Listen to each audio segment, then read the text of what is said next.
လွဲနေပြီငါပြောတာနဲ့ငါရဲ့နှလုံးသားမကိုက်ပါလားဆိုရင်ဒီနေ့သင်ဝန်ခံခြင်းအချိန်မီတယ်ဟာလေလုယာဟာလေလုယာအချိန်မီတယ်ဒါကြောင့်မလို့အိုးငါပြောတဲ့စကားတွေနဲ့ငါနှလုံးသားလွဲနေတယ်ဖယားကြီးဒီအရာတွေအတွက်တောင်းပန်တဲ့ကိုရောကျွန်တော်ကိုကျမကိုအသစ်ဖန်ဆင်းပါတင်ပြောသဘောတစ်ကိုပေးပါကျွန်တော်ရဲ့နှုတ်ရှိမှကင်းကိုချပေးပါဒါဝိဒ်ကိုဆုတောင်းပါလိုက်ဆိုထာဝရဖယားကျွန်တော်ရဲ့နှုတ်ရှိမှကင်းကိုထားပေးပါ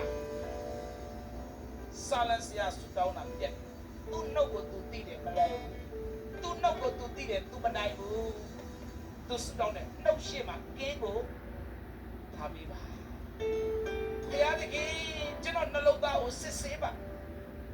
နှလုံးသားကိုအသစ်ဖန်ဆင်းပေးပါကျွန်တော်နှုတ်နဲ့ကျွန်တော်နှလုံးသားမကိုက်ဘူးကိုတော့ဝိညာဉ်ရေးရတယ်မှာကျွန်တော်ပြောတဲ့စကားတွေနဲ့ကျွန်တော်နှလုံးသားကမခံယူနိုင်ဘူးဒါကြောင့်ဘုရားသခင်ကိုက်ညီမှုရှိအောင်တန်ရှင်းသောဝိညာဉ်တော်ထိန်းချုပ်ပါလို့သင်တတ်တာကိုဆက်တာဟာလေလုယာ